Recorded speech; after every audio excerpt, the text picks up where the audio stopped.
You've probably seen parts of how we operated against the threat that Hezbollah posed to Israeli civilians. Let's take a closer look at what exactly happened and what led us to the current state.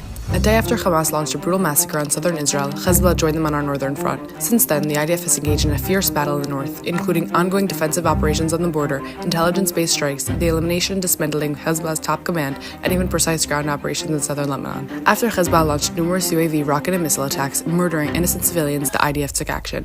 On July 30th, IDF fighter jets carried out a precise strike in Beirut, eliminating Hezbollah's military chief of staff and Hassan Nasrallah's right-hand man, Fouad Shukr.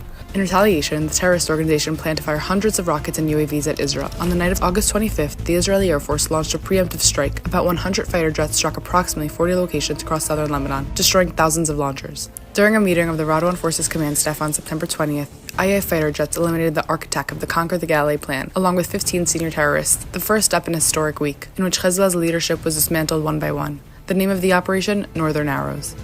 On the Friday of that same week, the IDF struck Hezbollah's central command in the Dakhia, and Hezbollah's terrorist leader, mastermind and Secretary General Hassan Nasrallah was eliminated alongside the remaining senior operatives. 2 days later, the IDF began a ground operation in southern Lebanon, and the next day, it was revealed over the past year, IDF troops conducted limited, localized, and targeted ground operations in Lebanese territory, uncovering weapon caches and tunnels, gathering intelligence, and targeting Hezbollah's weapons arsenal. Now let's return to the maneuver. For 2 months, IDF troops conducted operations in Lebanon in the area between the villages near the Blue Line and the Litani River, in order to dismantle rocket launchers and terrorist compounds posing imminent threats to Israel. IDF soldiers continue to eliminate terrorists in face-to-face encounters and direct IDF aircrafts. In one of many operations, IDF's troop uncovered and dismantled an underground facility built by Hezbollah over the 15 years, over 1.5 kilometers in length, which served hundreds of terrorists.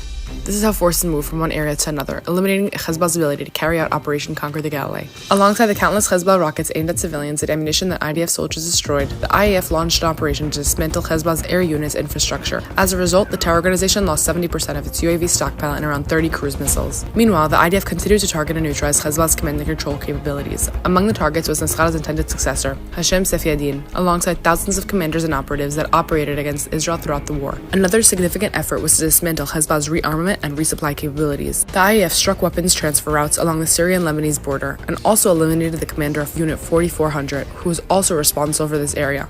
One of the key targets was an underground financial storage facility where tens of millions of dollars in terror funding and gold were being stored. Just before the ceasefire, another significant target was struck, Hezbollah's largest precision-guided missile production site. This was the most strategic production facility targeted in Lebanon during the war, and it marked the final blow to the terrorist organization's strategic arrays.